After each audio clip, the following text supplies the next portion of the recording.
Bonjour et bienvenue dans le voyage en Rosalie. Avant de commencer à pédaler, j'ai une annonce à vous faire. Rosalie devient une agence, l'agence révélatrice de liens entre humains. Notre mission, booster les liens dans vos organisations, en vous aidant à voir loin ensemble avec les outils de la prospective, en mettant en place les bons réflexes de coopération grâce à des expériences créatrices de liens, et enfin en accompagnant votre communication interne et externe au prisme du lien entre humains. Pour résumer, nous vous proposons de voir loin, faire ensemble et le faire savoir. Pour découvrir notre approche, agence-rosalie.com. Et maintenant, montons dans la Rosalie pour un nouvel épisode. Bonjour à tous, merci d'écouter ce 11e épisode du voyage en Rosalie. Voilà presque un an que nous explorons ensemble ce qui nous lie et ce qui nous délie dans toutes les sphères de nos vies. 11 épisodes qui m'ont donné l'occasion de rencontrer des gens bien différents, qui ont pourtant tous le point commun d'œuvrer au quotidien à la création de ponts plutôt que de murs. Car quand on commence à s'y intéresser, on se rend compte à quel point les liens font du bien et à quel point ils sont naturels. Nous sommes naturellement prosociaux, naturellement aidants, naturellement coopératifs, reliés, entre autres par nos neurones miroirs. Nous avons survécu depuis 2,8 millions d'années grâce à notre capacité d'entraide. C'est en tout cas la thèse de mon invité aujourd'hui, Pablo Servigne. Bonjour. Bonjour. Vous êtes ingénieur agronome et docteur en biologie, spécialiste du comportement des fourmis. J'aimerais bien qu'on en reparle, ça m'intéresse. Et d'ailleurs, c'est ce qui vous a amené à vous intéresser à l'entraide. Vous êtes auteur et conférencier indépendant. Vous co-dirigez aujourd'hui un projet de recherche scientifique sur l'entraide en temps de crise.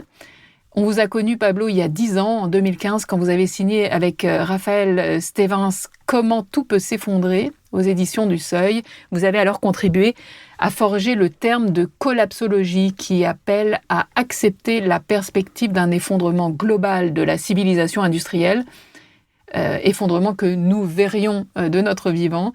Et pour cet effondrement aurait lieu pour tout un tas de raisons interconnectées, écologiques, énergétiques, économiques, sociales, bref, systémiques.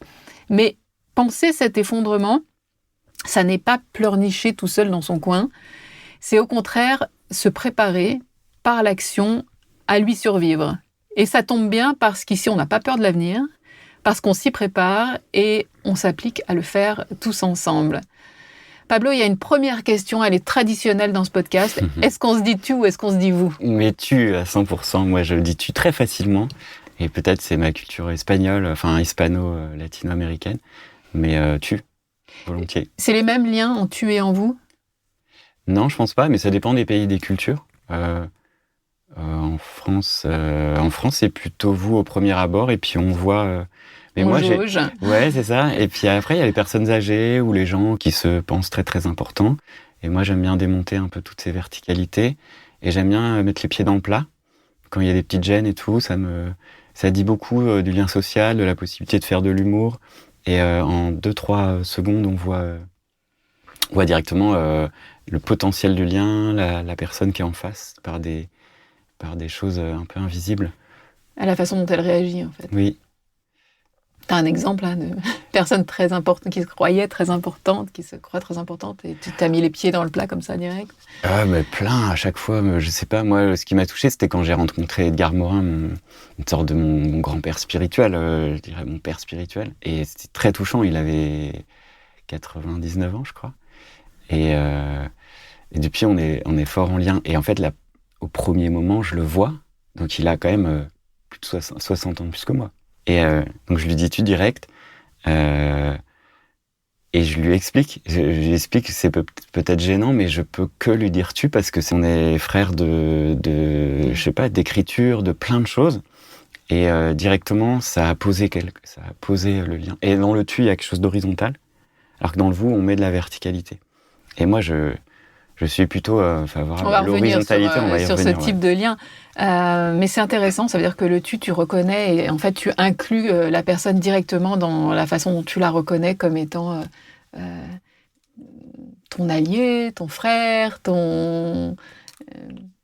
C'est ça, je mets le moins de distance possible. Ouais. Le vous met une distance. Parfois, c'est bien quand il y a quelqu'un de toxique, quand quelqu'un que tu veux pas fréquenter, quand il y a une gêne où la personne est trop gênée, etc., où il y a des conventions trop fortes sociales. Mais le tu amène directement la proximité. Moi, c'est ça que j'aime bien. Merci de pédaler avec moi pour ce 11e épisode. Pablo, tu sais qu'on est en voyage en Rosalie. Est-ce que tu peux me décrire le paysage dans lequel on est en train de pédaler? Je crois qu'on pédale dans la choucroute. Elle est bonne. Non, mais il y a deux choses qui me viennent. Là, je suis souvent en ville, et à Paris, c'est un truc incroyable. Pédaler en ville à Paris, c'est tellement dangereux. Ah bah là, t'as vu, c'est devenu une fourmilière, toi qui as étudié les fourmis, justement. Ouais, non, mais c'est n'importe quoi. Mais surtout, j'ai vécu en Belgique 20 ans. Et en fait, là-bas, les gens respectent les feux, respectent les stops, respectent les sens interdits. Ouais. Et là, c'est vraiment le chaos. Et du coup, il y a des liens sociaux très agressifs qui se passent. Et en plus, ça nous met en danger. Ça met nos corps en danger. C'est absurde. Et moi, j'ai vécu 10 ans dans un petit village paumé dans la Drôme, où le lien social est totalement différent. Alors déjà, le vélo, c'est chiant parce qu'il y a des pentes énormes. Donc c'est la montagne. Donc on va pas pédaler là-bas en Rosalie. Mais j'aimerais bien pédaler dans un paysage où il y a peu d'humains, qui est un peu hostile, tu vois, froid ou désertique ou je sais pas quoi, et où le lien est du coup hyper important. T'es en train de tester ma capacité à continuer à pédaler dans un milieu hostile avec toi. Eh ben j'y vais. On y va, je t'accompagne. Donc 10 ans après ce premier livre sur la collapsologie, comment tout peut s'effondrer. Et une autre fin du monde est possible, qui est le tome 2. Ouais. Où là, on disait qu'il fallait accepter, que c'était tout le chemin intérieur, justement, pour... Et je vois bien que tu restes pas sur le premier, parce qu'en fait, il t'a beaucoup marqué le fait d'apporter ce terme de collapsologie, tu l'as dit à l'époque, hein, ça t'a marqué, ça t'a effrayé, ça t'a déprimé. Comment, justement, il a fallu ce tome 2... Il a fallu amorcer l'idée que c'était une réflexion autour de l'action pour se sentir mieux. Comment tu te sens 10 ans après, en fait? Pas forcément l'action, surtout les émotions. Hein. C'est là qu'on est allé. Je pense qu'on a défriché pas mal là-dessus avec Gauthier et Raphaël. Et les autres, hein, c'est toute une tribu autour. Et en fait, le geste de comment tout peut s'effondrer, la collapsologie, c'était de comprendre. Mais on comprend dans la situation. Si on comprend la situation dans laquelle on est, et si on est un maximum de gens à comprendre, on sera un maximum à potentiellement créer plein de solutions. Tu vois, c'est ça la posture. Venez, on comprend tous. Et en fait, j'ai compris que quand les autres comprenaient, ils étaient en PLS. La plupart des gens, plus mes explications... Mais il y a de quoi, parce que quand mais moi aussi je l'étais, mais je me rendais pas compte. Tu vois, je ressentais pas mes émotions, j'étais dissocié. C'est ce que je raconte dans le livre de l'année dernière, Le pouvoir du suricate, où on soigne nos traumas avec Nathan Obadia et on découvre tout ce territoire des peurs et des traumas et de la dissociation, quand on est coupé de notre corps. Ben moi, je savais pas que je souffrais en fait, j'avais des émotions très fortes, mais on m'avait appris à rester dans la tête. Donc voilà. Et je dis ça, pourquoi je dis ça par rapport à ce podcast? Parce que c'était de la recherche académique, parce qu'en fait c'est des chiffres horribles. Ouais. Tu vois, c'est des chiffres. Mais donc on les met à distance.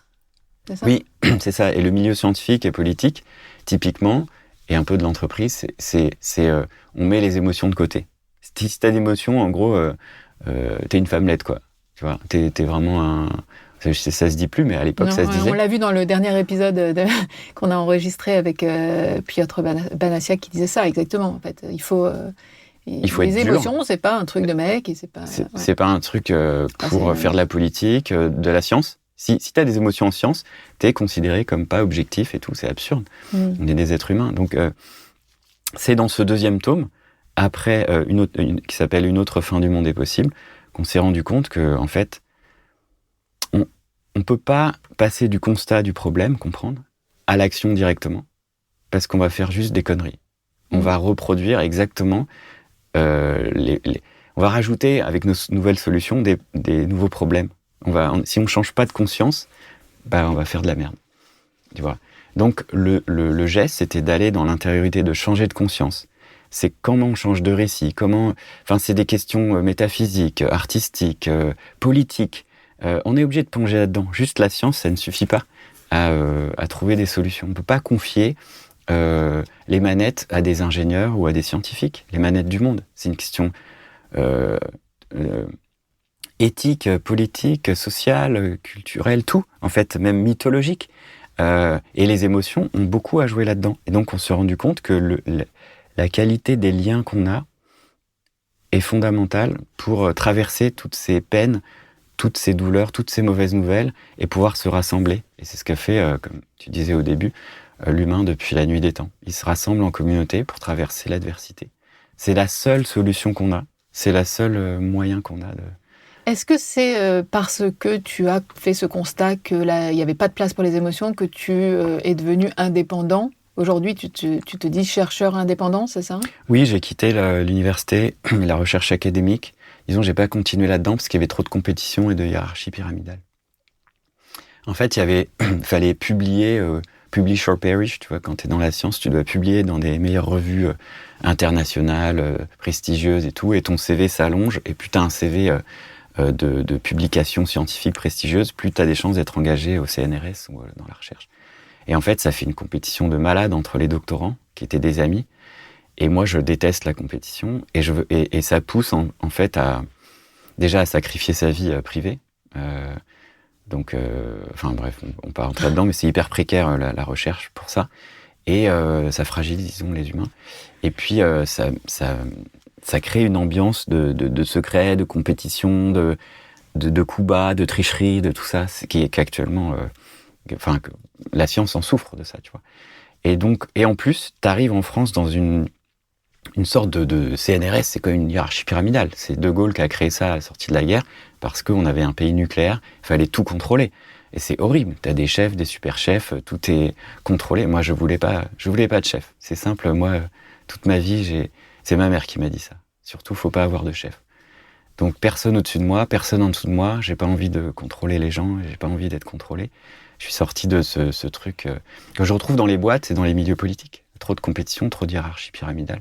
Et ça crée des liens pas authentiques.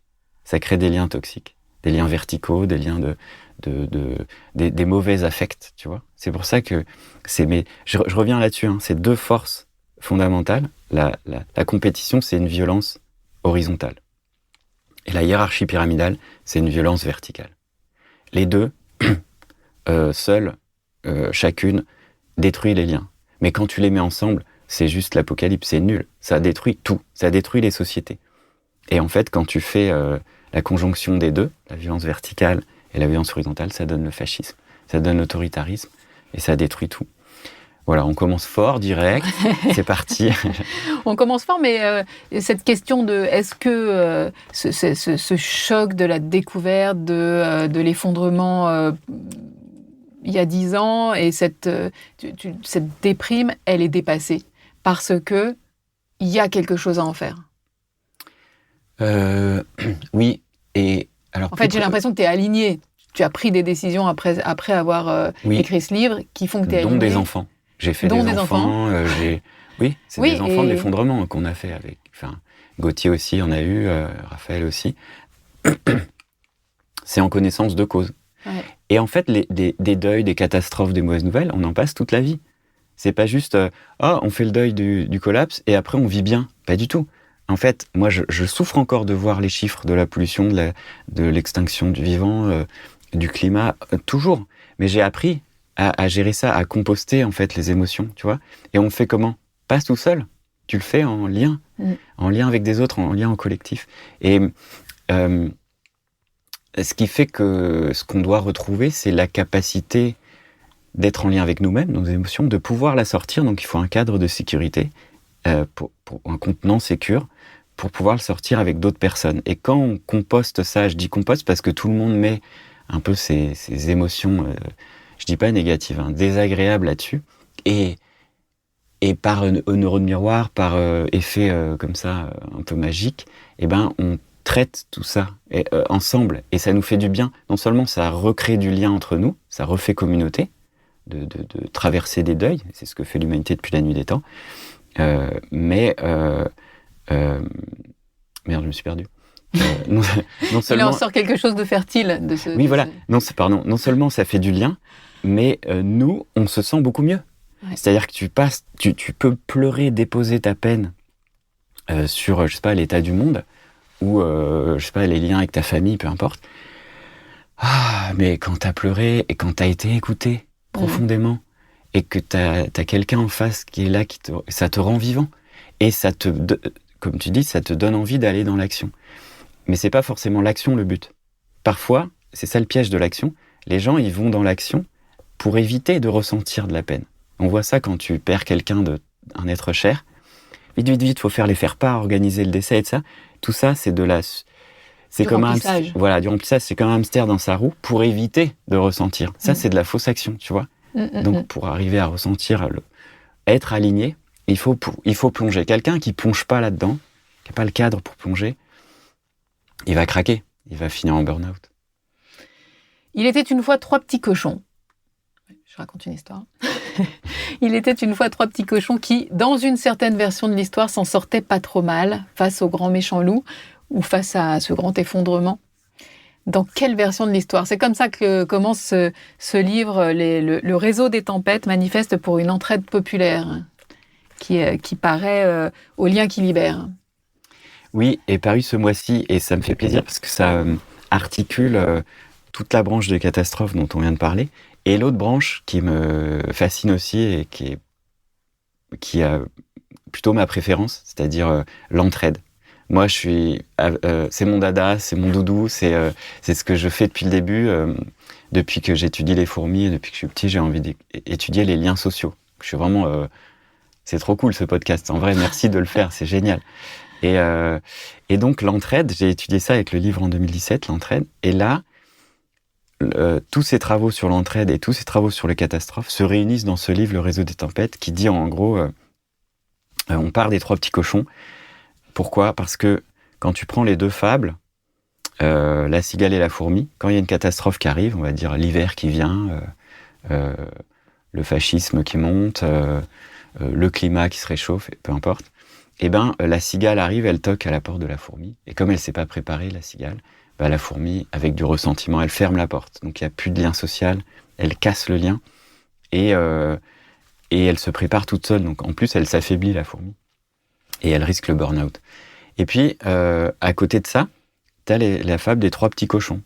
Comme tu disais, il y a plusieurs versions. J'ai découvert ça. Mais la version gentille, c'est Disney, qu'on a appris tous. Enfin, quand on était petits, moi, c'est celle-là que je connais.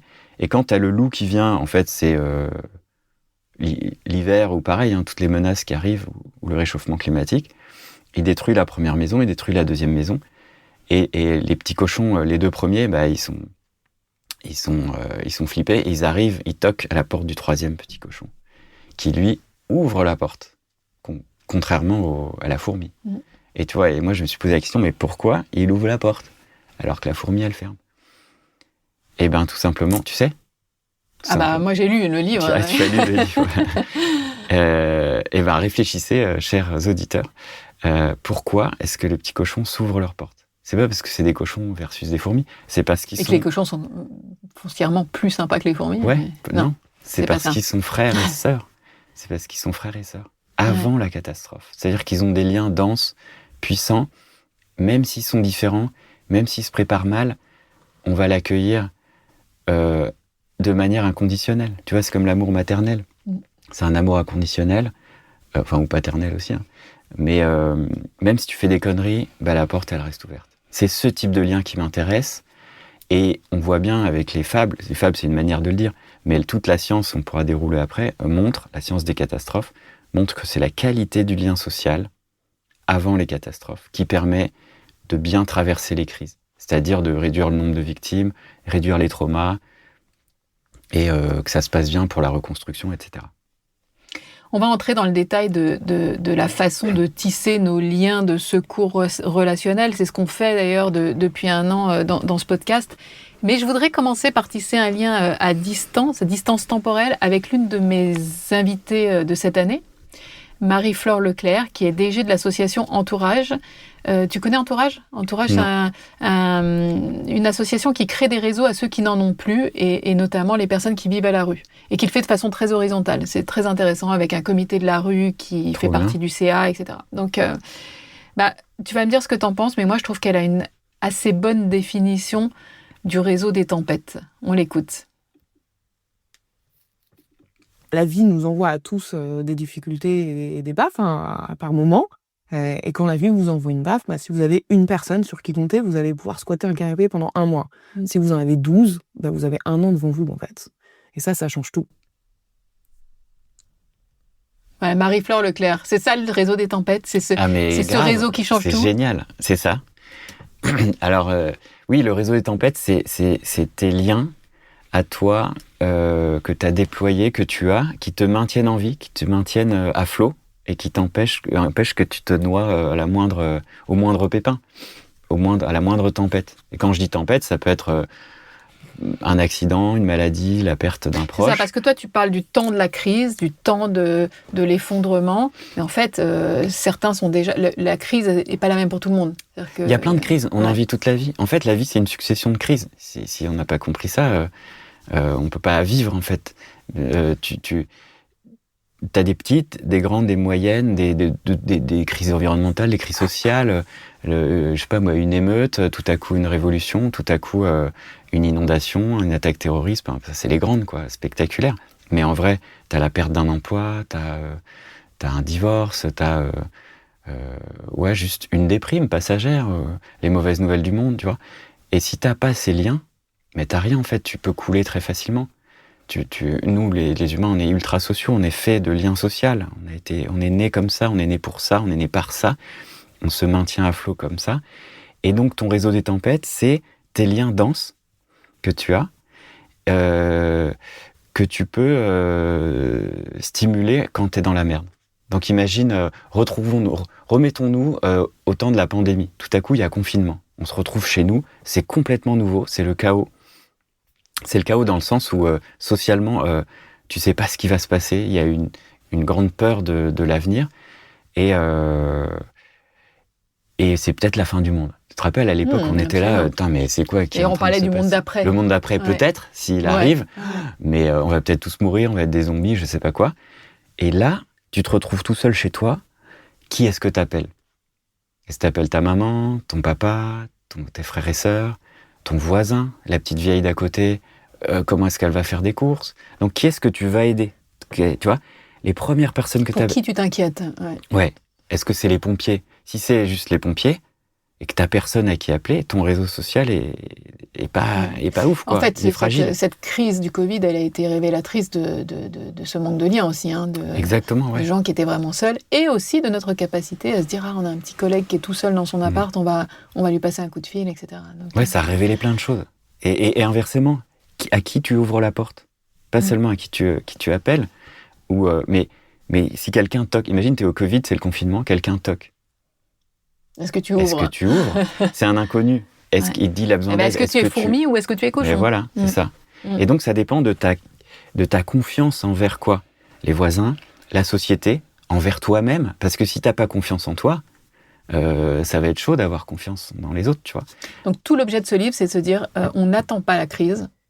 Ce réseau-là, il faut le constituer pour soi, pour ses voisins, pour la sauvegarde de la société, en fait, exactement. Ouais, c'est plus que ça. On n'attend pas la crise, certes, mais la crise, elle est déjà là. Donc, on utilise les crises pour aussi constituer le lien social. La crise, c'est pas un truc à éviter. C'est génial, les crises. Ouais. Les crises, c'est des opportunités. La crise, elle fabrique du lien social, mais il faut le cadrer, il faut s'entraîner aux crises. Tu vois, il faut pas, justement, si tu évites les crises, à un moment, quand la grande arrive, t'es en PLS et tu sais pas quoi faire. Il faut vivre tout un tas de petites, de moyennes, de crises multicolores, dans tous les sens, et tu tisses un maximum de liens, tu t'entraînes avec toi-même. Les liens, c'est aussi pas que avec les autres, c'est avec soi-même. Le lien avec ses émotions, avec ses parties cachées de soi-même, avec ce qu'on n'aime pas, ses ombres, quoi. Le lien avec... est-ce que tu sais comment tu réagirais si y a une attaque terroriste dans la rue d'à côté ou si le bâtiment est en feu ? Toi-même, est-ce que tu as vécu ça ? Si tu l'as pas vécu, tu sais pas comment tu vas réagir. Alors comment tu peux anticiper ça ? En s'entraînant aux catastrophes, en jouant. En fait, l'être humain, il joue. Et c'est un primate, il apprend en jouant. Le jeu, c'est génial parce que c'est un mélange de joie et de peur. Et grâce à ça, c'est une peur qu'on va stimuler dans un cadre de sécurité. C'est le sport, en fait. Tu poses des règles, tu poses un cadre, et tu te fais peur. Mais si t'as pas peur, tu joues pas. Le jeu, il est nul. S'il y a pas d'enjeu, s'il y a pas de compétition, s'il y a pas un risque de perdre de l'argent au poker, de je sais pas quoi, tu vois, il y a pas d'enjeu. Il y a des études scientifiques là-dessus. Est-ce que ça fait partie des études que tu mènes, de savoir si cet entraînement par le jeu, j'imagine, se mettre dans des situations compliquées en groupe, ça entraîne vraiment. Et est-ce qu'on a déjà vu que ça permet de... Je pense à ces enfants qui avaient été formés au tsunami, tu sais, aux enjeux de... Comment est-ce qu'ils ont été entraînés, en fait? Est-ce qu'on leur a juste dit, s'il y a un tsunami, il faut se réfugier là? Ou est-ce qu'on leur a dit, il faut s'entraider et on s'est entraîné? En fait, comment ça fonctionne? Alors, tu parles au Japon, à Fukushima. Oui, exactement. Mais en fait, je veux savoir si effectivement on fait déjà des tests qui prouvent que quand on s'entraîne, on a des meilleures réactions. J'ai pas fait le tour de la question au niveau des publications scientifiques, mais ce que disait l'étude là à Fukushima, c'est que oui, les élèves dans les écoles qui ont été informés du risque de tsunami et qui ont fait des exercices et qui savaient exactement la procédure, bah, ils sont vivants encore. Ils ont été sauvés. Et spontanément, quand une catastrophe arrive, les gens s'entraident. Ça, c'est évident partout. Tous les résultats scientifiques, toutes les études le montrent. Quand tu mets les gens en milieu hostile, ils s'entraident spontanément. Après, plus ou moins. Et les conditions que tu as sur place peuvent changer et font qu'il y a plus ou moins d'entraide. Il y a plein d'exemples. Je ne sais pas si on peut partir là-dessus, mais par exemple, à la Nouvelle-Orléans, Katrina, 2005, l'ouragan Katrina, il y a eu plein de morts, mais les gens, ce qu'on ne sait pas, c'est qu'ils se sont entraidés. Le récit, après, ça a été qu'il y avait les Noirs qui étaient dangereux, les Blancs ont fait des milices, comme ils sont armés, ils ont tiré sur les Noirs parce qu'ils étaient dangereux, parce qu'on leur avait dit qu'ils étaient dangereux. Les médias étaient racistes, il y avait un racisme, il y avait une lutte des classes, les riches contre les pauvres. On disait aux riches, n'allez pas dans les quartiers pauvres. Parce qu'il y a des pilleurs, vous allez vous faire violer, puis tuer, etc. Alors que pas du tout, c'était des gens qui s'entraidaient, qui allaient dans les maisons pour trouver à bouffer. Du coup, on disait que c'était des pilleurs, etc. Donc, les autorités ont envoyé des militaires armés à la gâchette facile, hyper stressés. C'est eux qui ont fait les dégâts. Voilà, et c'est eux qui ont fait les morts. Et ça a coûté la réélection de Bush, c'est ce qu'on dit. Hein. C'est comme ça qu'Obama a été réélu. C'était un scandale horrible. Les gens... il y avait des femmes enceintes qui ont dû accoucher sur des bretelles d'autoroute parce que les policiers bloquaient l'accès aux Noirs. Ils ne pouvaient plus sortir et aller se réfugier ailleurs. Enfin, bref. Et on empêchait les humanitaires de rentrer parce qu'on disait il y a des Noirs, c'est dangereux. Non, mais c'est n'importe quoi. Donc, ces conditions-là, sociales, culturelles, ont fait des morts. Ouais. Mais en fait, les gens voulaient s'entraider. Il y a eu énormément de témoignages d'entraide spontanée. Donc, l'être humain est fondamentalement prosocial. Et quand en plus tu l'entraînes, comme l'école à Fukushima, quand tu pratiques des exercices de résilience, de peu importe, on apprend, quoi. Non seulement on peut compter sur le spontané, mais en plus on peut compter sur l'apprentissage. Et là, c'est tout bénef, quoi. C'est génial. On va revenir là-dessus un peu plus tard parce que ça implique le fait que de manière verticale, on prenne cette décision politique d'éduquer les gens. Je ne sais pas si c'est vraiment une décision politique. Est-ce qu'on éduque? Moi, je me souviens des alarmes incendie quand j'étais à l'école. Honnêtement, c'était sauf qui peut. Bah ouais, c'était chacun prend pas ses affaires d'ailleurs et file le plus loin possible. Et c'était pas on tient la porte au voisin. On devait se mettre en rang et tout. C'était vraiment comme militaire. C'était très peu d'éducation et c'était très peu d'entraide, en vrai. Et surtout, tu peux le faire et que ça foire au début. Mais tu apprends, tu vois, tu fais des rétex, on appelle les retours d'expérience, c'est-à-dire tu peux faire un cours génial suite à ça. Tu peux dire, bon, qu'est-ce qui s'est passé? Qui a tenu la porte à machin? Lui, il a pleuré. Lui, il s'est retrouvé tout seul là. Comment on peut améliorer? Non, mais ça, on n'a jamais eu. Ça. Non, on n'a jamais eu. Jamais tu vois, tu fais de l'intelligence collective et eux, les élèves, ils vont trouver des solutions parce qu'ils ont envie de s'entraîner, ils ont envie d'être ensemble. Ils ont envie de s'entraîner et de s'entraider. Tu vois? Mais il n'y a pas eu le cadre. On a juste fait de la merde parce qu'on ne savait pas faire. Mais là, on peut faire des exercices incendie beaucoup mieux.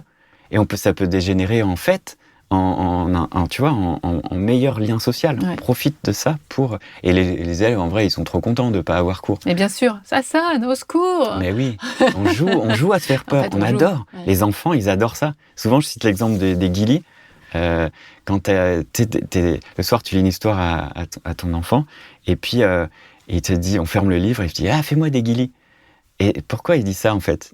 Et alors, il dit, oui, non, oui. Et quand tu fais trop de guilis, c'est non. Et tu vois, il est à la limite. En fait, c'est quoi? C'est qu'il a un lien tellement fort avec son parent. Ça l'apaise. C'est un lien dense, puissant, tu vois, type réseau des tempêtes.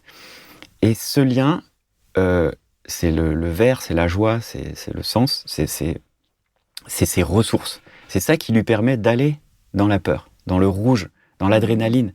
Et il teste sa capacité, il s'éduque lui-même, il demande à son papa de l'éduquer à aller aux limites et à agrandir sa fenêtre de liberté. Ça veut dire c'est grâce au vert et grâce à ses ressources, grâce à ses liens, qu'il peut aller loin dans ses peurs. Et s'il va loin dans ses peurs, il s'entraîne à avoir peur, il aura plus confiance en lui, il va faire plus de choses dans sa vie, il va pouvoir aller plus loin, voir ce qu'il y a derrière la montagne, oser des choses, tu vois, et vivre pleinement. Si tu ne t'entraînes jamais à avoir peur, tu auras une petite vie, tu vas rien faire de ta vie. La peur, c'est ça qui te sert qui te montre les limites et qui te sert à aller plus loin dans la vie, tu vois, à avoir une grande vie. Et ça, on peut avoir peur que grâce aux liens et aux ressources. Et les ressources, c'est quoi? Je répète, le lien, le sens et la joie. Et quand tu résumes ça, c'est quoi? C'est la communauté. Si t'as pas une communauté, tu peux pas grandir. Faites des guilis et plongez dans la peur. C'est le mot d'ordre. On revient sur les liens. Juste, qu'est-ce que c'est un lien dans ce livre? Pablo, tu convoques Marcel Mauss, sociologue et anthropologue français majeur. On connaît son essai sur le don. J'aimerais bien qu'on y revienne. C'est une théorie révolutionnaire qui parle des 3 obligations du don. 1, donner, c'est une obligation sociale. Recevoir, c'est une obligation sociale. Recevoir et enfin rendre, c'est ce qu'on appelle le contre-don, mais on rend pas tout de suite. Et ce que tu expliques dans ce livre, c'est que c'est cet interstice entre le moment où on reçoit et le moment où on rend qui est le lien. Ouais, c'est ça. Eh ben, t'as tout dit. Merci. Non, mais je t'ai dit, mais non, en fait... c'est... Ah, oui, c'est le mot obligation qui est bizarre. Moi, au début, ça m'a un peu choqué et ça choque les gens quand je le dis. C'est que ton corps il ressent comme une obligation. Tu te sens obligé, tu vois. C'est pas qu'on t'oblige à le faire. Ça vient pas de l'extérieur. C'est un truc très fort. Imagine, on te donne un cadeau. Tu te sens touché, quoi. Imagine, en plus, c'est un collègue que t'aimais pas trop.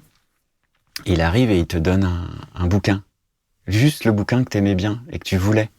Tu vois, et waouh, ça fait trop plaisir. En plus, t'as su que c'était mon anniversaire. Merci. Tu te sens touché, tu vois. Et là, il se passe un truc très fort en toi. T'es dans la gratitude et t'as envie de lui rendre un cadeau. T'as envie de lui faire plaisir. Tu dis, oh putain, il est sympa. Si ça se trouve, à son anniversaire, je lui offrirai un truc. Tu vois, c'est ça qui commence à se mettre là. Tu vas pas courir directement au magasin, acheter un truc et lui rendre. Parce que si tu lui rends, c'est un troc. Si tu lui rends directement, c'est tiens, je suis gêné, tiens, je te rends et on arrête. Je veux plus avoir de lien, d'obligation envers toi. En fait, tu coupes le lien. Ça veut dire que le lien social, le lien de la dette, encore c'est des termes économiques, c'est nul, c'est le lien entre le don et le contre-don. C'est le temps, entre le don et le contre-don. C'est cette temporalité. Alors et si tu le donnes à son anniversaire, ça va être génial. Parce que entre-temps, vous serez amis, et à son anniversaire, ça va être trop bien. Tu vas lui offrir, et tu vas pas lui offrir un bic, ou un porte-clés ridicule. Ça serait gênant, tu vois. Donc c'est très fin. C'est ça, il faut que ce soit à la hauteur de ce qui a été donné. Et un peu plus peut-être, tu vois. Mais ça va pas non plus être une bagnole, une nouvelle bagnole. Ça serait complètement déplacé. Et ça casserait le lien. Et lui, il serait gêné, tu vois. Donc c'est hyper tuné, c'est hyper fin. Tous ces réglages qu'on a, tout notre corps, au niveau hormonal, au niveau cognitif, au niveau culturel, il est tuné de ouf pour le lien social. On est des machines, c'est une mauvaise métaphore, à lien social. Depuis qu'on est petit, on fait que ça, tu vois. Et ce temps de la dette, c'est le temps du lien social. Le don, le contre-don, c'est ce que Marcel Mauss disait il y a un siècle et qui a révolutionné l'anthropologie. En fait, je peux continuer. Enfin, je sais pas si je peux dérouler ou tu veux. Mais ce don-là, pourquoi on a une obligation de don? C'est bizarre de dire ça, mais on le retrouve. C'est une autre manière de dire ce qu'on retrouve dans les publications scientifiques, dans les travaux sur les catastrophes dont je parlais tout à l'heure. C'est que quand tu observes en temps de catastrophe, spontanément, je dis bien spontanément, les gens s'entraident, les gens sont prosociaux. Il y a beaucoup d'altruisme. Plus il y a une situation extraordinaire, plus les gens sont prosociaux, voire altruistes. Et tu sais, ça peut aller loin. Tu sais, au Bataclan, il y a des gens, dans les témoignages là, ils se sont interposés, ils ont pris des balles pour sauver des inconnus. Ça, c'est quand même fou. C'est fou, hein. Ouais. Parce que situation extraordinaire. On a ça, on est programmé pour ça. Programmer, c'est un mauvais mot et les sciences sociales vont être très énervées, mais on a ça en nous. Alors, l'être humain est spontanément prosocial, il a envie de donner spontanément. Si tu mets le cadre, ça sort tout seul, ça jaillit. Et après, donc ça c'est le premier mouvement, et après, grâce à nos neurones miroirs, la réciprocité, l'empathie, toute cette circuiterie aussi, on adore imiter les autres. C'est là que vient la réciprocité. Et c'est la base de l'entraide et de la socialité humaine, c'est la réciprocité. Et si tu mets les deux ensemble, c'est un truc de ouf. C'est-à-dire qu'on a la capacité spontanément d'aider et en plus d'imiter.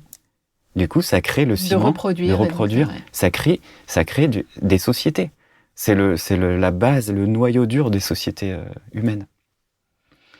Est-ce que tu peux revenir sur la différence que tu fais entre liens horizontaux et verticaux ? Ouais, ça, j'ai un grand déclic. Et ben, c'était les mêmes études à Fukushima. Là, c'est un scientifique génial qui s'appelle Daniel Aldrich, un Américain. Justement, il a perdu sa maison en 2005 à l'ouragan Katrina à la Nouvelle-Orléans. Il était très choqué de la réaction des autorités et tout. Et du coup, il s'est mis à étudier la réaction des gens en temps de catastrophe. Il est devenu un prof très connu. Et je crois que sa femme est japonaise, donc il a étudié à Fukushima la triple catastrophe. Et il a montré que la qualité... c'est un spécialiste du capital social, comme il l'appelle. Donc la qualité des liens sociaux dans une communauté, dans une ville, dans une société, est très corrélée à la gestion de la crise. C'est-à-dire plus le lien social est bon, mieux on gère les crises. Donc le capital social, c'est les 3 petits cochons en gros. Il faut l'augmenter. Mais lui, ce qu'il a fait à Fukushima, c'est de montrer, en étudiant les écoles, tout ça, que la qualité du lien horizontal et vertical est fondamentale. Et il y a les deux. Il faut les deux. Il faut les deux. Et ils sont séparés. C'est pas pareil. La qualité du lien horizontal, c'est les voisins, la famille, c'est tes pairs, en fait. C'est les gens avec qui tu as une certaine réciprocité. Tu pourrais te mettre à sa place, donc tu vas l'aider, tu vois. Et ça, c'est network. C'est le réseau des tempêtes. Voilà, il appelle ça network. C'est les réseaux. Ouais. C'est tous nos réseaux. Et on est pris dans plein de réseaux, un entrelacement de plusieurs réseaux. Et puis, tu as la qualité du lien vertical, c'est-à-dire la confiance envers les autorités. Est-ce que tu as vraiment confiance envers les pompiers, le maire de la commune? Parce que s'il est corrompu, tu n'as pas confiance. Ou si c'est un connard, ou si, il a déjà fait des trucs horribles, le lien est cassé.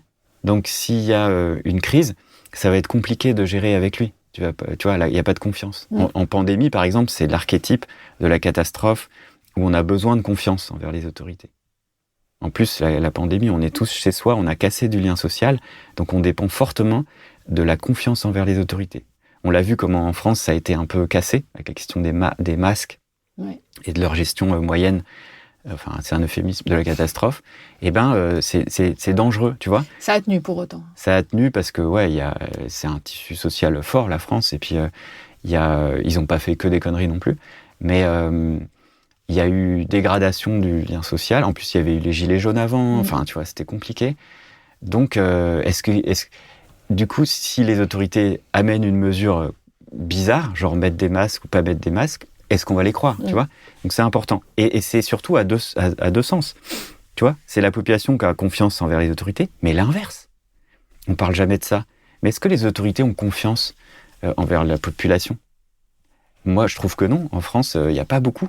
Quand il y a des phénomènes d'auto-organisation, des groupes qui se créent, qui ne viennent pas d'en haut, putain, on se méfie. Elles sont dévalorisées ou... C'est compliqué pour les élites et les dominants, en tout cas en France, parce que je connais la France, et il y a d'autres pays beaucoup plus horizontaux, les pays plus fédéraux, etc. Peut-être qu'on y reviendra. En France, c'est compliqué d'avoir confiance. D'ailleurs, on voit bien comment on tient compte des réfléxions participatives, notamment sur le climat. Les gens peuvent réfléchir, mais on n'en tiendra pas compte, quoi. Donc, c'est ça, c'est du bullshit. Imagine, qu'est-ce que tu ressens en tant que citoyen? C'est extrêmement frustrant, en fait. C'est frustrant, donc tu es en colère et tu n'as plus envie de participer, tu n'as plus envie de leur faire confiance. Si on ne te fait pas confiance, tu ne fais pas confiance, tu vois. C'est ça la réciprocité aussi. Et donc ça marche au niveau vertical. Et ça, c'est à travailler. Donc encore une fois, je reviens au début. Qu'est-ce qui est toxique? La violence horizontale, c'est-à-dire la compétition. Compétition, c'est la méfiance.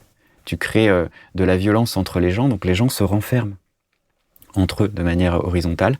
ils remettent une carapace de protection, des picots de méfiance, et le lien ne peut pas se créer. Le lien spontané ne jaillit pas. La compétition, elle détruit le lien. C'est une attaque massive sur les liens. Tous les gens qui prônent la compétitivité, ils prônent la destruction de la société. Tu vois ? Si c'est pas cadré. La compétition, on doit la cadrer de ouf. Si tu la cadres pas, ça détruit la société.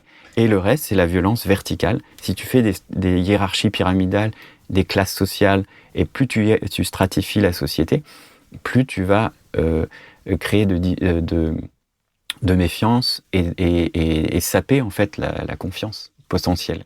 Elle peut pas jaillir.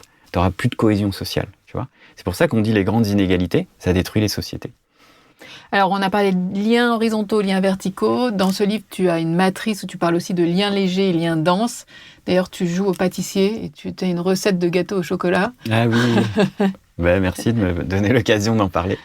Effectivement, donc c'est dans cette série d'outils, de boussoles qu'on donne dans le livre pour essayer de se repérer dans ce territoire des liens, parce que le lien social, c'est un peu bateau, mais qu'est-ce qu'on fait concrètement, donc horizontal, vertical. Il y a les liens denses et légers. Ça, c'est génial. Je vais essayer de faire vite parce que je sens que je m'étale. Mais donc les sociologues, en fait, américains, il y a quelques années, ils ont découvert que les liens légers, les liens qu'on dit faibles, weak, en anglais, sont hyper importants. Donc les liens avec tes voisins, par exemple. Ouais. Alors les liens denses, moi je les appelle denses et légers. Ouais. Je sais que d'autres gens c'est fort et faible, Ouais. mais j'aime pas ces terminologies un peu péjoratives là. Donc les liens denses, c'est la famille, les amis, les gens que tu fréquentes souvent. C'est assez homogène comme milieu et c'est une Donc, confiance que tu appelles très forte. affinitaire aussi. C'est les gens avec qui on aime bien penser en rond parfois. Un peu, ouais. C'est pas exactement, mais c'est très corrélé. Attends, et je termine juste. Non, parce que là, ça devient trop complexe et je vais me perdre aussi. Donc, je reviens. Les liens denses, c'est les liens très forts qu'on a avec voisins, famille, amis, Okay. mais très denses. Tu les vois souvent et tout, c'est cool. Les liens légers, c'est par exemple, je sais pas moi, le boulanger du coin, ton collègue que t'aimes pas trop, tes amis Facebook, enfin, tu vois, un truc. Tu sens que c'est chouette. Bonjour, ça va. Mais en fait, tu sais pas vraiment si tu peux leur faire confiance. Tu sais pas qui il est au fond. Tu peux même pas te livrer totalement. Est-ce que tu irais dire à la boulangère du coin, exposer tes vulnérabilités et dire qui t'es au fond vraiment.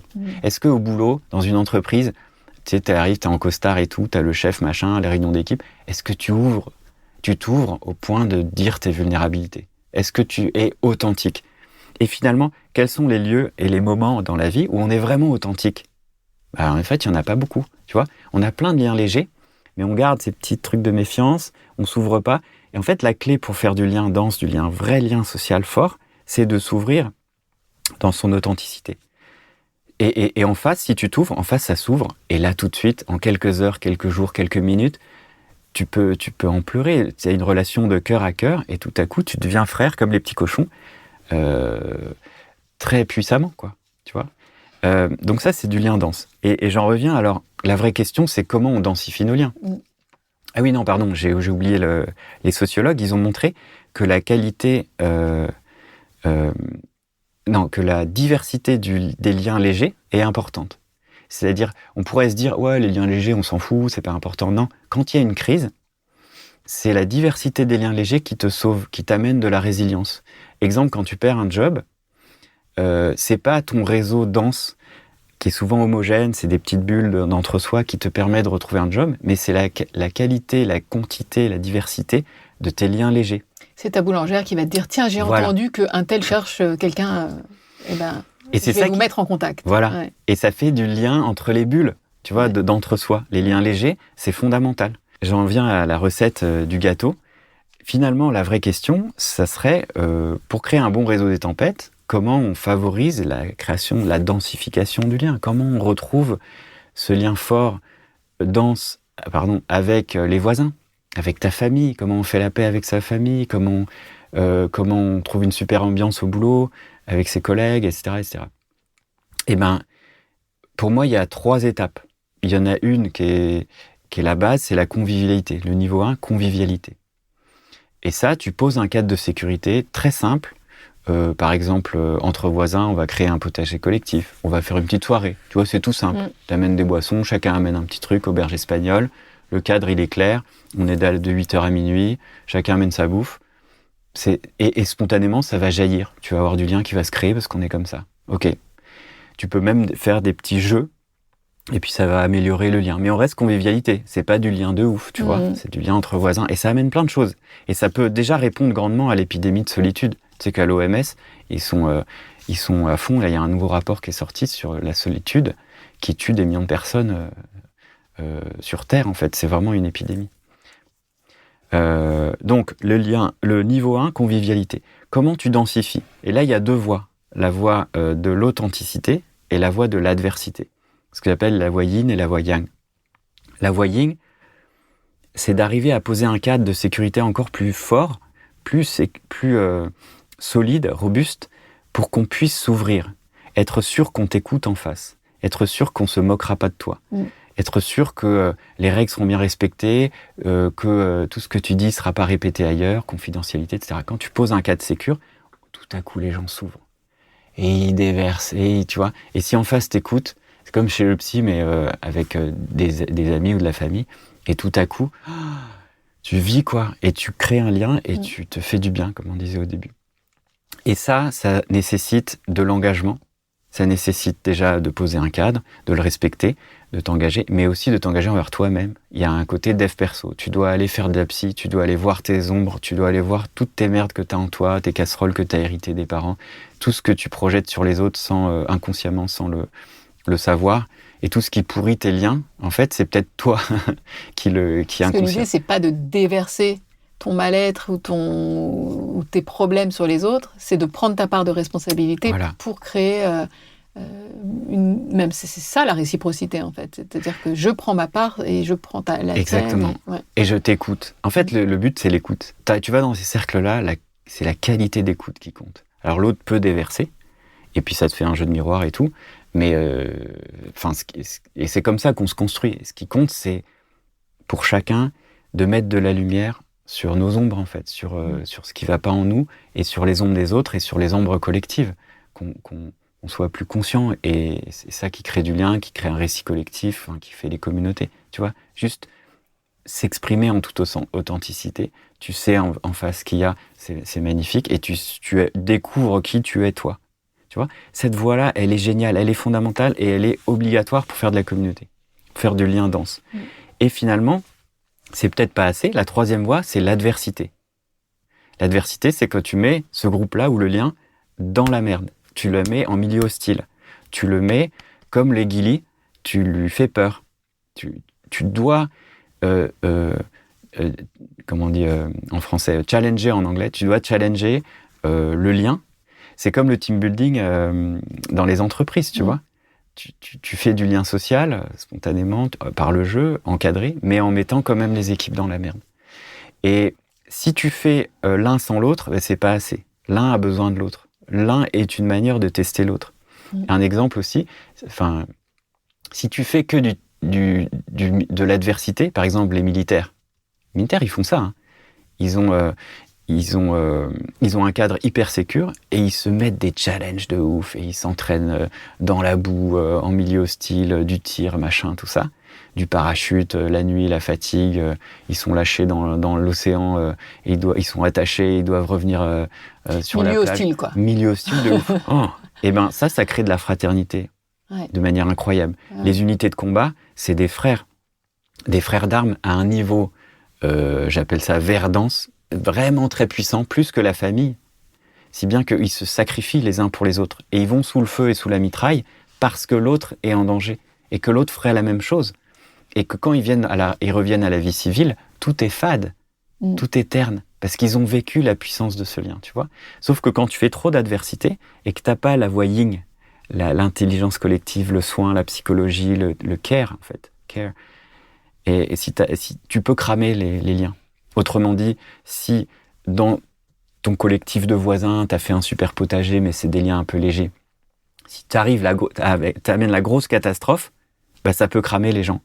Si tu amènes l'adversité de manière trop forte, sans yin, tu vois, ça crame les gens. Si tu amènes que du yin et tu n'as jamais peur, ben c'est tout mou et tu sais vraiment pas si tu pourras compter sur les autres, même si c'était frères et sœurs. Quand tout va bien, bah quand tout va mal, tu sais pas en fait, tu vois. Donc on a besoin des deux. Donc convivialité, authenticité, adversité. Mais ça, dans la vraie vie, comment tu fais ça? Parce que tu vas pas aller provoquer des crises. Si. C'est quoi, si on se trouve un ennemi commun? Alors oui, tu peux provoquer des crises, te créer un ennemi commun, ça c'est un peu moche, c'est ce que font les militaires, les États depuis toujours. Ou un projet commun, avec une deadline. La deadline, c'est un stress. Si t'as pas de stress, ça marche pas. Tu sais qu'il y a des expériences scientifiques où ils font jouer les gens à des jeux économiques pour tester la capacité de pro-social, égoïste ou altruiste, tu vois, à miser dans un pot commun et tout ça. C'est des économistes expérimentaux, ils font ça. Et ben, ils montraient que quand tu fais deux groupes, tu fais jouer le même jeu, deux groupes, et il y a un groupe, tu leur dis, vos résultats, vous allez les présenter devant 400 personnes après. Oh, là, ils ont la pression. Ils ont la pression, ils ont peur. Cortisol, stress, tout ça, adrénaline, ils sont plus prosociaux que le groupe qui est pas de stress. Ils misent plus dans le bien commun, tu vois. Faut se mettre un peu de pression. Et ça correspond aux catastrophes. Quand t'es dans le stress, dans la panique, tu vois, t'as un tremblement de terre, tout à coup t'es plein de poussière, il y a du sang partout, tu vas sauver les voisins, tu vas te bouger, tu vas soulever des bagnoles parce que ton enfant il est dessous, tu vas faire des choses incroyables, tu vois. Est-ce que l'implication dans le local, ça va être le déclic? Il faut qu'on développe notre territoire, il faut qu'on... Est-ce que c'est ça qui... Ça peut, mais t'es pas obligé. Effectivement, le local, alors c'est ce que j'appelle le lien voisinotaire. Je trouve qu'on n'a pas assez de mots. Le voisinage, je trouve ça moche comme mot, et c'est un peu faible. Mais il y a le lien affinitaire, des liens avec qui avec des gens avec qui t'es assez d'accord, tu vois, au niveau moral, et les liens voisinotaires, c'est-à-dire t'es pas forcément d'accord, mais c'est tes voisins. C'est compliqué de faire des liens avec... Mais justement, est-ce que l'implication citoyenne, c'est pas un moyen de lier les deux? Alors qu'est-ce que t'entends par implication citoyenne? Prendre des décisions pour sa ville, pour son au village. Au niveau du quartier, de la commune, au niveau politique. Exactement. Ouais, c'est important. Mais là, tu rajoutes déjà du vertical. C'est-à-dire que si tu t'impliques et t'es élu et tout, c'est des relations verticales avec les gens, tu vois. Les gens, ils vont vouloir... tu vas être représentant. Alors c'est bien, hein. Et tu peux faire des fêtes de quartier avec les pompiers, pour apprendre à travailler ce lien vertical. Très bien. Mais après, tu peux être juste animateur de quartier. Comme je disais, créer un projet commun, que ce soit un potager, enlever les tags, faire des belles fresques, tu peux repeindre, je sais pas moi, enfin t'as plein de choses. Même tu vois les trucs un peu controversés comment ça s'appelle, des voisins vigilants. Ouais. Tu vois? Absolument. C'est ça aussi. Surveille aussi pour pas qu'il y ait de cambriolage, des choses comme ça. Et ben on se crée du lien social. Ouais. Là, on se crée un ennemi commun là. Contre un ennemi commun, alors imaginaire ou pas, hein, parce qu'il y a aussi des cambriolages. Bien sûr. Et ben ça, c'est une manière de créer du lien horizontal et voisinotaire avec des gens que t'aimes pas forcément, tu vois. Mais on se trouve un terrain d'entente commun, quoi. C'est ça, d'action. Voilà, oui, c'est ça. Ouais. Et des projets communs. Et peut-être qu'ils votent pas comme toi. Et peut-être que c'est un écolo, ou c'est un chasseur, ou c'est un vegan, ou c'est un gars que d'habitude, dans un autre milieu, ou sur Internet, tu le pourris, ça pourrait être, tu vois. Mais en vrai, il a une tronçonneuse, il s'est coupé du bois, moi j'ai besoin de bois. Tu vois, quand t'es à la campagne, merde, il a un outil, il a un tracteur, Et en fait, il a chassé, il m'amène du pâté, c'est sympa parce qu'il chasse sur mes terres. Et tout plein de petits ça me fait penser à un dons truc, et contre-dons. Je ne sais pas si tu te souviens de ça, je crois que c'est Canal+ à l'époque qui avait sorti cette annonce matrimoniale dans un journal, cherche épouse avec tracteur, envoyez la photo du tracteur. Bon, donc là, cherche ami, voisin, mais envoyez-moi la photo du tracteur. Tu vois, c'est un peu ça, non? En version blague, oui, mais non. Enfin, tu peux être moins matérialiste ou pratique. Mais en vrai, il peut se passer des choses incroyables, des amitiés incroyables, même avec... Sans tracteur. Ouais. Même avec des a priori négatifs, tu vois. Ouais. Et moi, souvent, j'ai vécu dans un village paumé dans la montagne. On n'était pas nombreux. Donc, c'est un milieu naturellement hostile, tu vois. L'hiver est rigoureux, il y a... Les outils, c'est précieux parce que les courses, c'est loin, il faut faire 30 bornes en bagnole et tout. Donc, l'entraide, elle est structurelle là-bas, elle est naturelle, tu vois, tu parles même pas d'entraide, c'est spontané. Et là, j'ai ressenti et j'ai appris cette chose incroyable qui est que parfois, et surtout dans les crises, il vaut mieux s'entendre avec ses voisins qu'avec ses propres idées. Ah, c'est intéressant. Et ça, c'est nouveau pour moi qui étais habitant en ville, où ce qui comptait, c'était mes idées, en fait. Moi, ce qui compte, c'est la démocratie, d'être végétarien, nanana, et tout le reste, c'est des connards, tu vois. Donc là, tu es dans des réseaux affinitaires, tu te allies super facilement avec les gens avec qui tu es d'accord, et sur Internet, et en visio et tout, c'est facile, sauf que tes voisins, tu leur parles pas. Parce que c'est peut-être des gens qui sont pas comme toi. Donc tu vois la différence entre réseau affinitaire, facile, mais géographiquement, c'est dispersé, et réseau voisinataire, c'est compliqué au niveau affinitaire, mais géographiquement, c'est puissant, surtout quand il y a une crise. Et idéalement, et des fois, tu n'as aucun des deux, hein, et parfois, idéalement, tu as les deux. Tu as des éco-villages ou des villages, ou même de survivalistes, pas éco, hein, tu vois, des villages d'entre-soi, qui sont bien. L'entre-soi, ça fait du bien aussi, c'est pas à rejeter tout le temps. Mais voisins et affinitaires. Et là, ça peut créer l'effet qui se pas cool, justement, c'est que ça crée des pathologies de la membrane. Quand tu es tellement bien avec tes voisins, tu peux facilement vivre dans l'entre-soi, sectaré, c'est couper le lien avec l'extérieur. Et tu peux dériver dans des pathologies de la membrane, c'est-à-dire la membrane du groupe devient étanche et tu n'es plus en lien avec l'extérieur. Donc tu vois comme il faut naviguer entre tout ça, pas trop aller dans la puissance d'un lien peut aussi affaiblir d'autres liens à côté. La puissance, trop d'affinitaires, trop de voisinataires, tu vois, c'est ça que j'aimerais faire sentir dans ce livre, et c'est pour ça que j'ai donné plein de boussoles, c'est pour que les gens se repèrent dans tous ces liens, dans tout ce paysage. On reste sur cette idée, puisque tu viens d'en parler, du survivalisme. Toi, tu opposes au survivalisme le supervivalisme. Oui, depuis 15 ans que je parle des catastrophes, à chaque fois on me dit ouais, mais on va s'entretuer, avec cette vision hollywoodienne des catastrophes où les gens paniquent et les gens s'entretuent, ce qui est complètement faux. Les gens paniquent jamais et s'entretuent très peu, très très peu. Les gens sont plus prosociaux. Et donc moi, je suis un peu fasciné par cette posture du survivaliste qui consiste à se replier. Tu vois, quand il y a une catastrophe, quand il y a un danger, on va se préparer. Ouais, on va se préparer dans son bunker. Et finalement, donc c'est un archétype, hein, c'est un repli. C'est ok hein, de protéger sa famille et de faire des stocks de nourriture. Je trouve que c'est très intelligent et c'est bienvenu pour plus d'autonomie. C'est ce que faisaient nos ancêtres pendant la guerre. Mais quand ça devient une posture idéologique exagérée, ça devient pathologique. Tu vois, quand le réflexe c'est de se replier. Tu t'enfermes dans un bunker. Et le bunker, c'est quoi? Le bunker, c'est une architecture déjà temporaire. Un bunker, c'est juste le temps d'une tempête et après tu sors. Mais quand le bunker devient permanent, c'est une architecture de la coupure du lien social. C'est vraiment la fourmi qui ferme la porte et la porte super blindée avec des murs en béton de 1 mètre, tu vois. Donc c'est une manière, le bunker et le survivalisme en tant qu'idéologie, de couper le lien social par anticipation. Ce qui est complètement idiot. C'est exactement l'inverse qu'il faut faire. Quand tu as une crise qui arrive, il faut fabriquer du lien social parce que c'est ça qui nous amène de la résilience, de la résistance, de la capacité, la robustesse, la capacité à s'en remettre et qui évite les traumas, etc. Si tu t'enfermes avant une crise, tu te rends plus vulnérable et tu casses le lien, tu casses la société et tu rends la société plus vulnérable. Donc c'est absurde.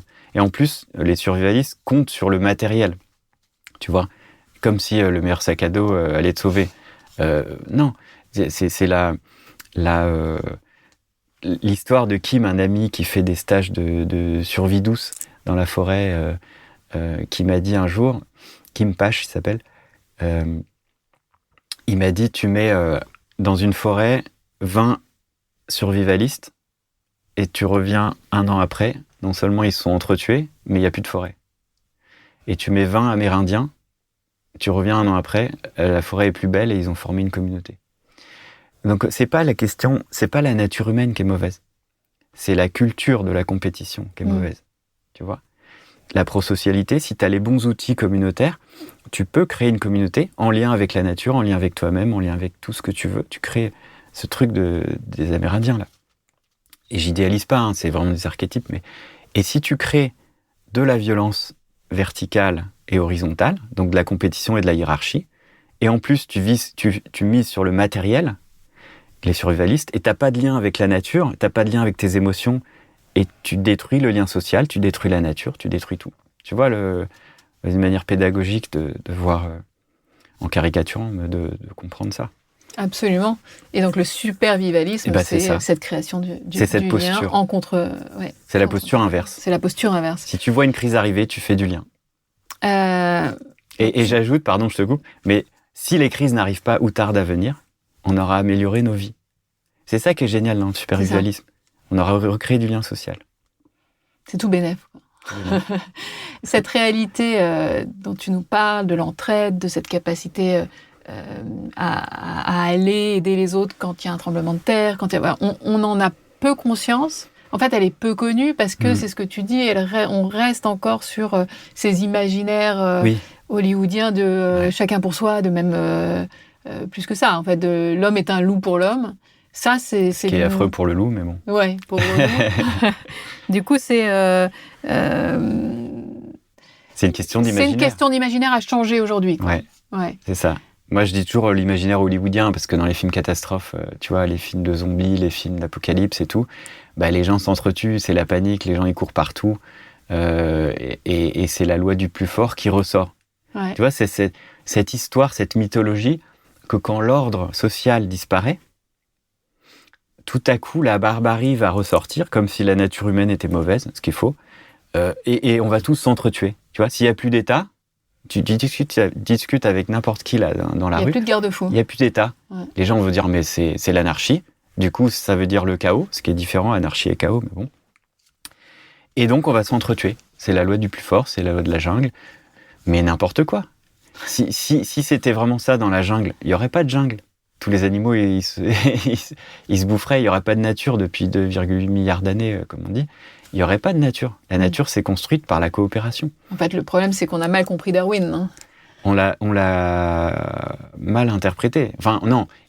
Certains philosophes l'ont interprété de manière compétitive pour donner des bases idéologiques plus solides au capitalisme du temps de l'époque de l'Angleterre victorienne, parce que le capitalisme, c'était une idéologie violente, inégalitaire et antisociale qui a détruit du lien social, qui détruisait la société. Elle avait besoin de justification. Donc ils ont utilisé la théorie darwinienne, mais très mal. Enfin, Darwin n'a pas dit ça. Il n'a pas dit la loi du plus fort. Est-ce que tu as vu la série j'ai commencé à la regarder, la série Pluribus sur Apple TV. Ça te dit quelque chose ? Pluribus. Ouais, alors je sais pas comment ça termine parce que pour le moment tout n'a pas été diffusé, mais quand on parle d'imaginaire et de guerre des imaginaires, de bataille des imaginaires, je trouve ça assez significatif. En fait, je résume, hein, c'est une étrange épidémie qui transforme les humains en une espèce d'immense fourmilière justement, où tous les individus sont reliés par la pensée, j'imagine. Enfin, en tout cas, ils ont tous la connaissance complète de l'humanité. Et d'un coup, ils sont capables de savoir les apprentissages des uns des autres. Et ils ont cette volonté commune d'administrer le mieux possible l'espace de vie. On voit qu'ils savent faire, un peu comme des fourmis, justement, à aller nettoyer quand il y a un problème. Parce qu'en fait, donc, il y a une première catastrophe, donc il y a des accidents de voiture, et ils viennent tous, naturellement, spontanément, nettoyer, etc. Mais on a l'impression que dans ce schéma-là, l'individu a plus de vie propre. Ah oui, d'accord. C'est un peu comme une allégorie du totalitarisme. Exactement, un super-organisme, mais qui est carrément totalitaire. Il y en a une qui n'a pas été touchée par l'épidémie. En fait, il y en a 5 ou 6 dans le monde, mais il y en a une là où l'action se passe. Et elle observe ça comme un espèce de totalitarisme absolu. C'est-à-dire qu'en fait... on est vraiment, à mon avis, je ne sais pas comment ça se termine, hein, peut-être que ça se termine bien, hein, mais j'ai vu les 4 premiers épisodes, on se dit, le lien dans cette série, c'est l'horreur. Oui, c'est un lien trop fort, trop puissant. Alors merci d'amener cette question, elle est hyper intéressante. Là, on est au cœur du sujet. Tu vois, quand je dis communauté, le lien communautaire, ça fait peur en France. La communautarisme... En fait, c'est cet imaginaire en France que le récit national, c'est la République. c'est la République qui est une et indivisible. Ouais. Et la communauté vient en concurrence. Et tout le lien social un peu fort qui émerge en dessous, c'est un ennemi de la République, c'est un danger potentiel. Tu vois, ça peut casser l'unité de la République. Ça, c'est notre imaginaire en France. Donc on a une membrane France, la membrane identitaire d'appartenance, c'est la France, c'est la République. Mais du coup, ça nous empêche de penser la communauté, le lien social fort. Et les Anglais, plutôt dans les milieux protestants, les pays fédéralistes, tu vois, la Belgique, la Suisse, les pays protestants, parce que le catholicisme a une tradition qu'on a gardée en France de verticalité. En France, on est un pays monarchique et catholique, donc on a tous les défauts du hiérarchique pyramidal vertical. C'est horrible. Et là-bas, dans les pays protestants, ils ont cette culture déjà de défiance envers l'État et de communauté, tu vois. Alors ça apporte des avantages et des inconvénients dans les deux. Je dis ça pourquoi ? Parce que quand tu passes... Alors c'est un principe du vivant, quand tu as des organismes qui s'associent, ils vont s'associer parfois de manière tellement forte qu'ils vont créer un super-organisme. D'abord, ils font une membrane, elle peut être culturelle, hein, c'est les règles qu'on se donne, on crée une association, c'est une membrane d'appartenance, qui appartient pas, quelles sont les règles, qui est le gardien des règles, voilà, ça c'est une membrane. Mais quand la membrane est trop forte, tu crées un super-organisme qui devient autonome. Et les gens, les individus dedans perdent leur individualité. Ils deviennent des organes du super-organisme. Ils sont plus autonomes, ils sont plus des êtres à part entière, ils sont au service de plus grand que soi. Et ça, pour nos sociétés, c'est insupportable. Nos sociétés de démocratie de masse, individualistes, démocratiques, machin, libérales en fait. Le libéralisme, c'est ça. On a poussé le curseur de l'individualisme très fort. On a mis au cœur de nos sociétés l'individu, la liberté individuelle, et ce qui fait que ça nous fait très peur. Mais c'est notre culture, hein, c'est notre imaginaire, et d'autres sociétés ne fonctionnent pas comme ça. Ça nous fait très peur, la communauté. Parce qu'on se dit, on n'est plus nous-mêmes. On est prisonnier dans cette communauté. Et c'est vrai, hein, quelle parfois... liberté on a. Oui, quelle liberté on a en tant qu'individu. Ouais. Si, par exemple, je prends un exemple, si je suis homosexuel dans une communauté qui n'aime pas ça, enfin, qui supporte pas ça, je peux pas être moi-même, donc je vais souffrir, etc. Et c'est pour ça que ça nous fait du bien. Les grandes sociétés, les grandes villes où on est anonyme, où le lien social est très lâche, très léger, et où on peut être qui on veut, tu vois, c'est l'individu roi, la liberté individuelle. On a poussé le curseur très loin. Du coup, on n'a plus de lien fort communautaire. Et ce que je propose dans le livre, c'est d'arriver à visibiliser les avantages de la communauté et les avantages de je sais pas comment dire, société libérale, on va dire individualiste, et d'arriver à articuler les deux, de pas avoir peur de l'un de l'autre. Et quand il y a des défauts de l'un ou de l'autre qui arrivent, il faut savoir les gérer, tu vois. Mais je pense qu'on a mis le curseur trop loin vers l'individualisme. Et si bien qu'en France, moi, je vois pas trop de lien social dense entre l'État, la République, qui dit qui a pris en quelque sorte le monopole du lien social en disant on gère tout quand il y a une catastrophe, c'est les services de sécurité qui vont gérer, les secours. Ce qui est faux, en fait, ils se rendent compte maintenant qu'ils gèrent pas et ils auront besoin des citoyens, mais ils savent pas comment faire. Et c'est ça notre projet de recherche. Mais entre l'individu, la famille, où le lien social se dégrade, parce que la famille, elle a explosé depuis des décennies, tu vois. Même le couple aujourd'hui est en train d'exploser. Le dernier rempart de liens forts, ça se désagrège, et ça amène plein d'avantages, hein, peu importe. Mais où sont les liens denses ? C'est pas en entreprise que tu as une communauté, tu vois. Et communauté, j'entends le lien qui reste quand l'électricité, l'État ou l'espoir disparaît. C'est ça mon rêve, c'est retrouver ce type de lien. Parce qu'aujourd'hui, dans le récit hollywoodien, on revient au récit. Quand tu dis à quelqu'un, ça va être l'effondrement, il y aura peut-être plus d'État, ou la capacité de l'État à gérer sera peut-être trop faible, les gens y flippent, parce qu'ils se disent, sans État, il n'y a plus rien. Quand il n'y a plus rien, il n'y a plus d'espoir, la nature humaine étant mauvaise, c'est la fin de tout. Pas du tout, c'est faux. C'est Hollywood qui nous dit ça. En vrai, les gens, ils vont tisser des liens, Et si on le fait pas avant, on aura du mal. Ça va être difficile. Donc créons-le maintenant.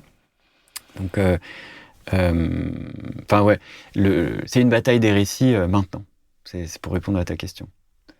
Pour revenir sur cette conflictualité très française entre État et communauté, tu as l'impression que donner cette recette du gâteau au chocolat pour avoir des liens plus forts et donc créer des communautés, c'est remettre un petit peu en cause ce pouvoir vertical? Est-ce que le pouvoir vertical a de quoi s'inquiéter de la création de ces communautés? Ouais, en fait, je continue ma réflexion d'avant, j'ai pas terminé. C'est que entre l'État et l'individu, il n'y a pas grand-chose en France. Il y a un grand tissu associatif. Ouais, qui va mal. Qui est c'est unique dans le monde, un tissu associatif comme ça, mais pour moi, c'est des liens de type collectif. C'est pas du lien communautaire. Le collectif, c'est plus froid.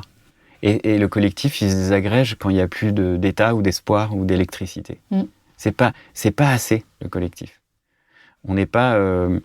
tu vois, le lien comme dans les Amérindiens ou les kibboutz en Israël, on en parlait tout à l'heure, c'est des liens hyper forts, hyper denses, tu vois, des liens communautaires.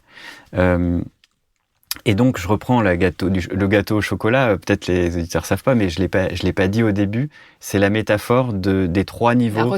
La recette. C'est une métaphore pour expliquer ces 3 niveaux de densification du lien. Ouais. Donc, le niveau 1, convivialité, on pose les ingrédients, des bons ingrédients. Si c'est convivial, ça risque de bien se passer. Mais c'est pas assez. Avec juste les ingrédients, t'as pas le gâteau au chocolat. Pour faire un gâteau, il faut une recette et une cuisson. La recette, c'est la voyine, c'est comment on crée du lien social dense de manière authentique, tu vois. Et là, tu fais une bonne recette. Mais il faut le cuire aussi, c'est-à-dire l'adversité. Tu le mets dans la merde, tu le mets dans un milieu hostile, et là, il va cuire.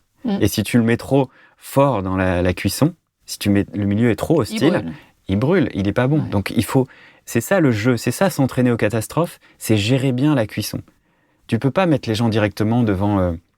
le fait accompli, une attaque terroriste, une inondation, un tremblement de terre, certes, l'entraide va jaillir, mais de manière chaotique. Donc, il faut d'abord s'entraîner. Pour ça, il faut organiser les catastrophes, jouer aux catastrophes, dans la joie, avec des ressources, avec du lien, de la joie et du sens, organisé par les institutions et par les citoyens. Et c'est ça que je voulais faire avec l'association Le Réseau des Tempêtes.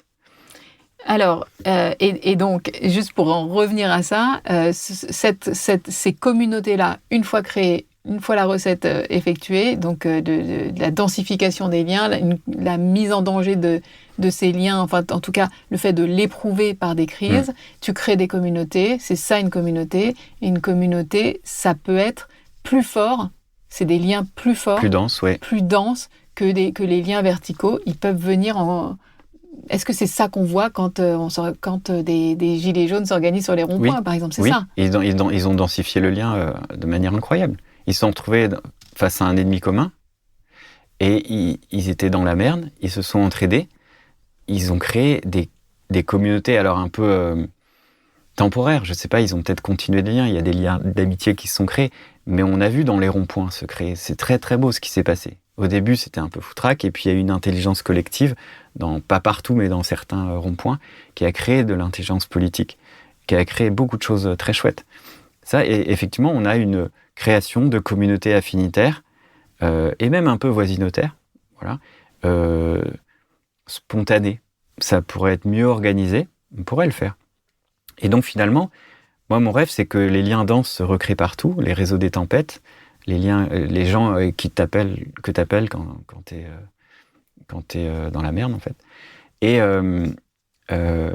on fait pas partie d'une communauté. Je vois déjà les gens qui ont peur. Ouais, mais il y a des communautés, ça fait faire du communautarisme. Mais non, mais tu peux faire partie de liens denses avec tes voisins, ton quartier, le bâtiment, je sais pas, l'immeuble, et la ville. Et c'est pas pour autant que tu seras ennemi avec tous les autres quartiers. Il faut faire du lien entre quartiers aussi. Et puis, tu as des liens affinitaires. Les gens avec qui tu es en lutte politique, pour défendre le vivant, par exemple, eux, ils ont déjà du lien très fort, ils ont du sens, mais ils restent dans un entre-soi aussi. Mais ça peut complètement... C'est pas incompatible. Tu peux gérer plusieurs membranes de communauté. Chaque être humain, il est pris dans plusieurs membranes, tu vois. Alors, ce livre, Le réseau des tempêtes, il fait la part belle à plusieurs théoriciens du lien. Johanna Macy, qui t'a beaucoup inspiré. David Rivoire nous en avait déjà parlé dans ce podcast, sur le travail qui relie. Tu parles des collectifs comme l'Université du Nou ou comme Fertile. C'est des vrais atouts pour apprendre à coopérer. Toi aussi, tu as fallu apprendre à coopérer. Tu as fait appel à Fertile, je crois, non? Oui, j'ai fait la formation Fertile. Fertile, c'est une association qui fait une formation qui s'appelle la PACO, P-A-C-2-O, Posture apprenante de coopération.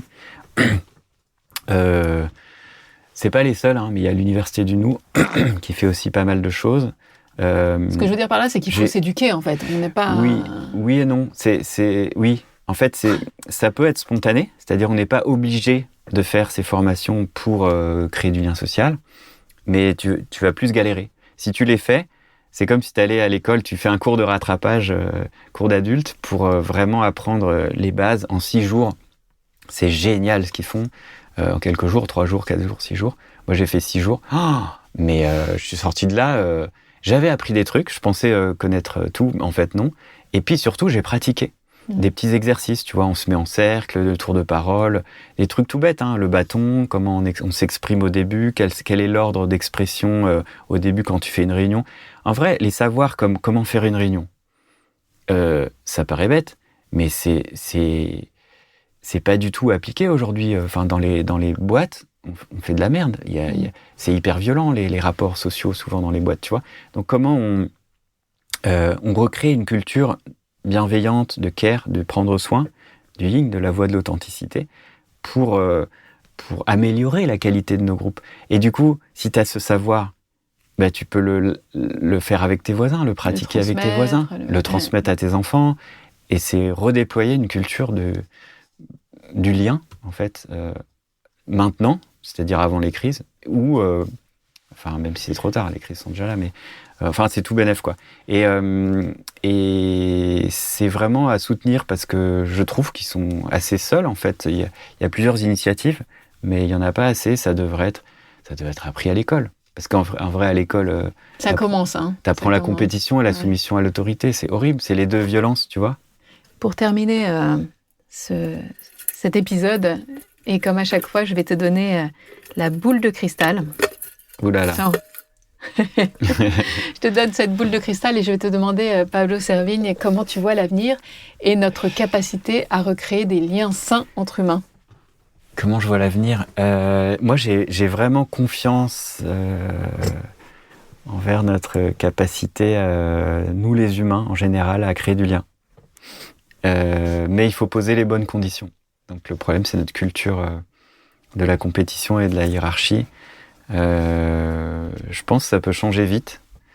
Et je pense que les catastrophes, les crises qui vont arriver, qui sont de plus en plus intenses et fréquentes, vont nous aider à ça. En fait, on va faire un grand exercice grandeur nature. Et si on ne recrée pas plus de liens, on va mourir, en fait. C'est-à-dire, l'idéologie du bunker, c'est déjà un effondrement social. Donc, si on ne recrée pas plus de liens, on va s'effondrer. Donc, moi, j'y crois. C'est pas que je suis obligé, c'est que moi, je me lève le matin, j'ai des enfants, donc j'œuvre. J'ai des enfants et j'ai des amis et j'ai des liens. Et je vis pour eux et par eux, tu vois. Donc, je me lève le matin et je fais le maximum de ce que je peux, avec mon savoir, avec mes petits bras musclés, tu vois, pour faire advenir ce que j'ai envie. Donc, si je me lève le matin en disant « j'y crois pas », je peux pas me lever. Donc forcément, j'y crois. Donc, l'avenir, c'est ce qu'on en fera. C'est la somme de ce que chacun en feront. Il y a des phénomènes qu'on maîtrise pas. Si on est assez nombreux, il y a un seuil au-delà duquel ça peut basculer en positif. Et si on n'est pas assez, on ne dépasse pas ce seuil, ça va faire...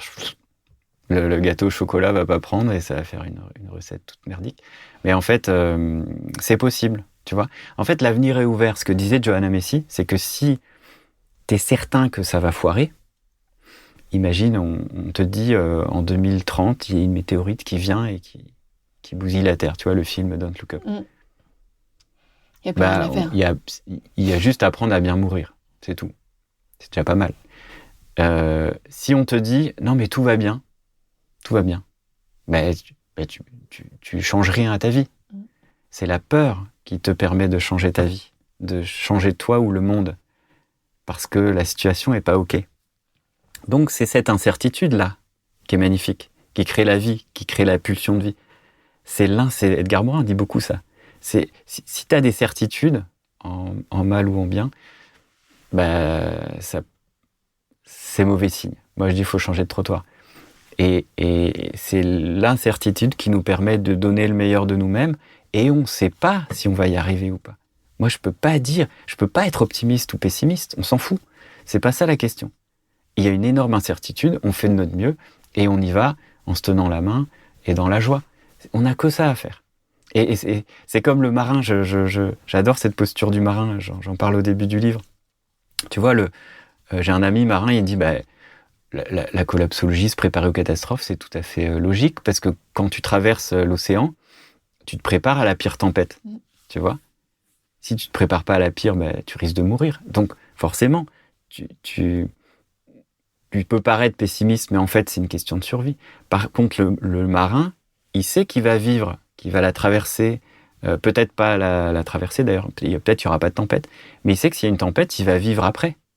Tu vois, c'est même pas de l'espoir, c'est juste, on sait qu'on va vivre, peut-être on va mourir, mais on y va avec le cœur, quoi, et ensemble. Merci Pablo Servigne. Je rappelle le nom de ton dernier livre, Le Réseau des Tempêtes, manifeste pour une entraide populaire, paru chez Les Liens qui Libèrent. Le Réseau des Tempêtes, c'est aussi, tu nous l'as dit, mais rapidement, mais les gens iront voir une association, et ils peuvent aller le voir sur le site internet leréseaudestempêtes.org. Pour ceux qui veulent aller plus loin, je recommande également ton grand cours Sator. Tu sais que je l'ai suivi, c'est 9 heures de cours. Ah, chouette, merci de le citer. C'est super. Et le livre, L'Entraide, l'autre loi de la jungle, c'est mon livre préf. C'est vrai. En tout cas, et donc ce grand cours Sator, il est tiré de ce livre, oui. c'est ça. Et c'est formidable. C'est 9 heures de cours, mais c'est donc. Merci. Et voilà, merci beaucoup d'avoir pédalé avec moi dans cet épisode, 11e épisode du Voyage en Rosalie. Et on se retrouve très bientôt pour un nouvel épisode.